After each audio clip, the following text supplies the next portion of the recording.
नमस्कार,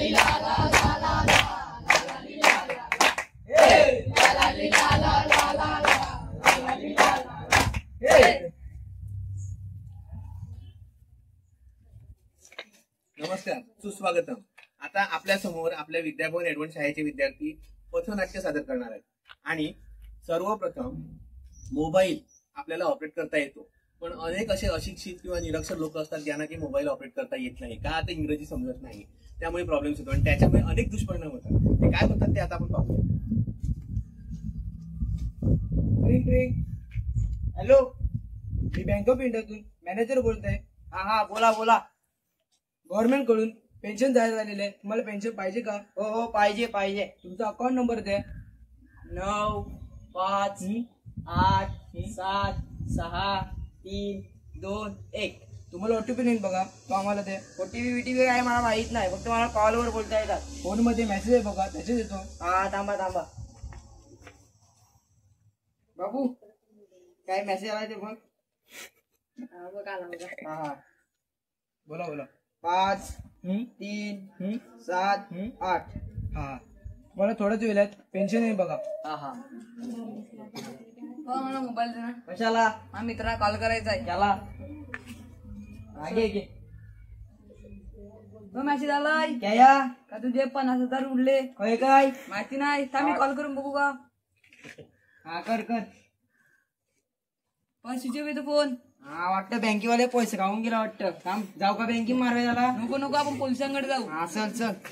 आला शिकला असं तर बरं आला असं, तू तरी शिक. हा.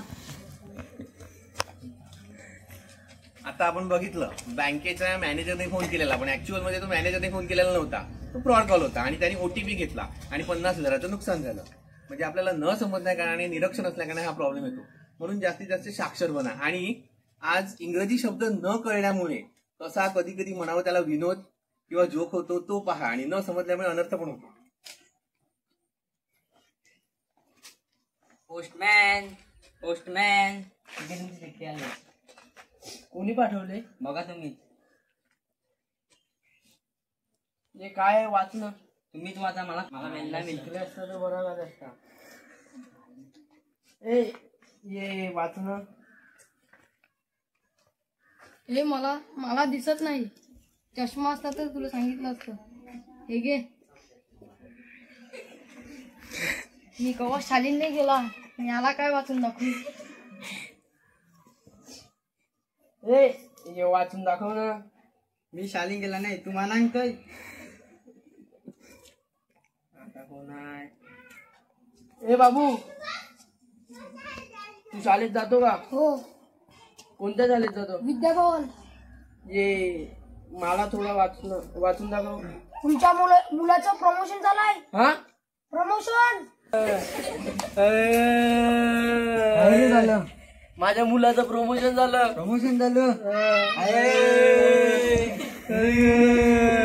काय रे झालं? प्रमोशन झालं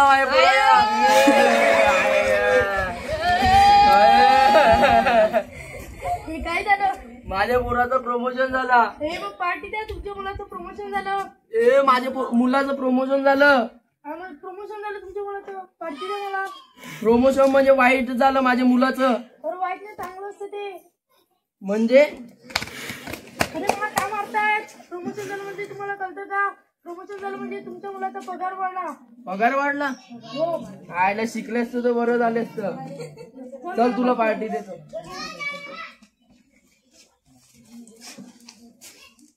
बघा, आता प्रमोशन हा शब्द होता. प्रमोशन या शब्दाचा बढती अर्थ होता, पण अर्थ न करण्या कारणाने ते वाईट झाल्यागत रडत होतं.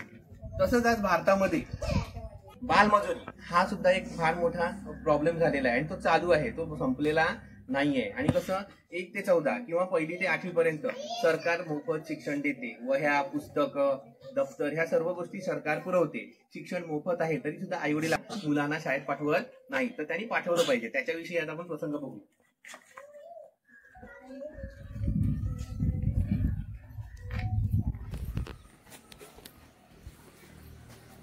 हॉटेल दिसते, जाऊया. चला चहा तरी पिऊया. चल. बोला मॅडम, तुम्हाला काय पाहिजे? बाळा, आम्हाला ना 2 चहा आणि गरम काय वडापाव आहे, मग 2 वडापाव आहे. गरम आहे. हा लवकर दे रे. अरे तुम्ही काय केलंय? मॅडमच्या अंगावर चहा सांडलं. नीट काम न जड करत आहेत. काय करता तुम्ही त्याला? लांब व्हा. त्याला मारता तुम्ही एवढ्या लहान मुलाला? तो माझा रोज नुकसान करतो. नुकसान करतो म्हणजे काय? एक तर आधीच तुम्ही त्या एवढ्याशा लहान मुलाला कामाला ठेवलंय आणि वर मारता त्याला. तुम्हाला माहिती आहे का 1 ते 14 वयोगटातील मुलांना कामावर ठेवणं हे कायद्याने गुन्हा आहे. तुम्हाला शिक्षा होऊ शकते आणि वरून तुम्ही त्याची चूक झाल्यावर त्याला मारता. सॉरी. चल रे आमच्या सोबत. काय रे नाव तुझं बाळा? तुझं घर कुठे आहे आम्हाला दाखव. चल. मेरे पास आओ मेरे दोस्त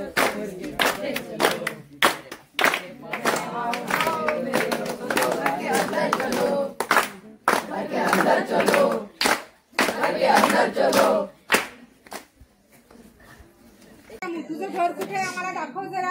आई बाबा नमस्कार. आम्ही विद्याभवन शाळेतून आलो. तुमचा हा छोटासा रामू एवढा लहान आहे आणि तुम्ही त्याला कामावर ठेवलंय. हा, आम्ही त्याला कामावरच ठेवलं आहे. पण तो किती लहान आहे. अजून त्याला 14 वर्ष पूर्ण झाली नाहीत. त्याचं वय हे शिक्षणाचं आहे. त्याला तुम्ही शाळेत पाठवायला पाहिजे. अगं बाई, आता आम्ही तुम्हाला काय सांगू. आमच्या घराचे वांदे झालेत, खायचे प्यायचे वांदे झालेत, तर आम्ही त्याला कामावर न पाठवणार तर कुठे पाठवणार. पण तुम्ही चांगले धडधाकट आहेत. तुम्ही मेहनत करा, तुम्ही कष्ट करा, पण त्या लहान बाळाला तुम्ही शाळेत पाठवलं पाहिजे. आमच्याकडे खायचं पियचं हे आहे, तर त्याला कुठे आम्ही शाळेत पाठवलं नाही. बघू. तुम्हाला माहिती आहे का जर तुम्ही त्याला 1 ते 14 वयोगटाच्या आतील तो लहान मुलगा आहे त्याला जर तुम्ही शाळेत पाठवलं नाही तर तुम्हाला कायद्याने तुम्हाला शिक्षा होऊ शकते. त्यामुळे तुम्हाला त्याला शाळेत पाठवावंच लागेल. नाही, आम्ही नाही पाठवलं त्याला शाळेत. असं कसं? असं नाही तुम्ही करू शकत. कायद्याने शिक्षण हा त्याचा हक्क आहे. तुम्ही त्याला शाळेत घातलंच पाहिजे. तुम्हाला माहिती आहे ना सरकारने आता त्याच्यासाठी किती योजना राबवलेल्या आहेत. त्यांना शाळेची बॅग, पुस्तकं, पुन्हा शाळेत मोफत प्रवेश मिळतो. तुम्हाला त्याच्यावर काहीही खर्च करावा लागणार नाही. फक्त तुम्ही त्याला आमच्या सोबत शाळेत पाठवा.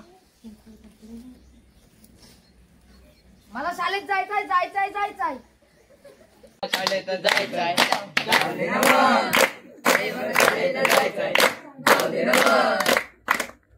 बाळा, मी तुझ्यासाठी आता मी कष्ट करेन, पण तू शाळेत जा, मोठा हो आणि चांगलं शिक. चल आजपासून शाळेत जायचं आणि शिकायचं.